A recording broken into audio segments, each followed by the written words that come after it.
Hi friends, இன்றைக்கி episode எடுத்துக்கினா இன்னைக்கு காவேரி தான் அம்மான்னு நான் சொல்லிட்டேன். அப்பான்னு சொன்னதும் அவங்க மேலே விஜய் கோவப்படுறாரு. ஏன் சொன்னேன்னு சொல்லிட்டு, என் ஃப்ரெண்டை பற்றி எனக்கு தெரியும்பா, அவள் யாருக்கிட்டேயும் சொல்ல மாட்டா, அவங்க சித்திக்கு உடம்பு சரியில்லாத போயிடுன்னு சொல்லிட்டு அவளும் நான் சொல்ல மாட்டேன்னு சொல்லியிருக்கிறாருன்னு நம்ம விஜயும் சாலாயிடுறாரு.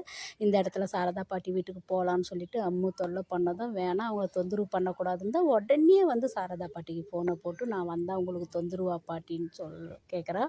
இல்லை இல்லை, நீ வந்தால் சந்தோஷம்டா, யார் சொன்னதுன்னா அப்பா சொன்னாருன்னு சொல்லிட்டு மாப்பிள்ளை, என்ன மாப்பிள்ளை குழந்தைகிட்ட இப்படி சொல்கிறீன்னு சாரதாம்மாவும் கேட்குறாங்க. நம்ம விஜயும் கூட்டிக்கின்னு போயிட்டு நிவின் யமுனா எல்லாருமே சந்தோஷமாக இருக்காங்க. இந்த இடத்துல யாழினியும் வந்து காவேரி சித்தி தான் அம்மாவோட அம்மான்னு எனக்கு தெரியும்னு சொல்லிட்டு கங்கா கிட்ட சொல்லும் போது கங்காவும் சொல்கிறா, இந்த விஷயம் தெரிஞ்சு நாங்கள் எப்படி அமைதியாக இருந்தோமோ அதே போல் நீ அமைதியாக இருக்கணும், காவேரி சித்தி கிட்ட எதையும் சொல்லக்கூடாதுன்னு தான் பாப்பாவும் ஓகே சொல்லுது. ரெண்டு பாப்பாவும் வந்து புரிஞ்சிக்கிற ஒரு குழந்தைங்களா தான் இருக்கிறாங்க.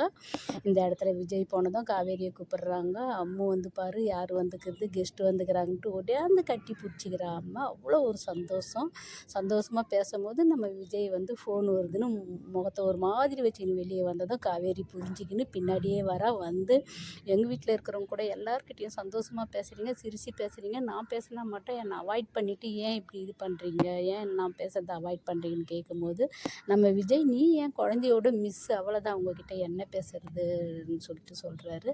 இதை கேட்டு நிவின் வந்து என்ன ஒரே டென்ஷனாக இருக்குன்னு கேட்கும்போதும் அந்த அம்மாவோட அப்பா இது போல் சொல்கிறாருன்னா, ஆமாம் விஜய் சொல்கிறதும் நியாயம் தானே, நான் நியாயத்து பக்கம் தான் நிற்பேன், அவர் உன்னை கல்யாணம் பண்ணிக்கணும்னு சொன்னபோது நீ யாரை வேணாலும் கல்யாணம் பண்ணிப்பேன், உன்னை பண்ணிக்க மாட்டேன்னு மேட்ரிமோனியில் மாப்பிள்ளை தேடினேன், இப்போ அவர் புரிஞ்சிக்கின்னு ஒதுங்குறாரு, அதுபோல் நீ அவர் சொல்கிறத புரிஞ்சிக்கின்னு ஒதுங்கு, அதுக்கு எதுக்கு டென்ஷன் ஆகிறன்னு சொல்கிறத இனி தான் நம்ம காவேரி யோசிக்க போகிறா. அம்முக்காகவும் மற்றவங்களுக்காகவும் யோசித்து கல்யாண முடிவு எடுக்கும்போது கண்டிப்பாக பழைய ஞாபகங்களும் வந்து சேரும். அடுத்தது எபிசோடில் என்ன நடக்குதுன்னு பார்க்கலாம். Bye by.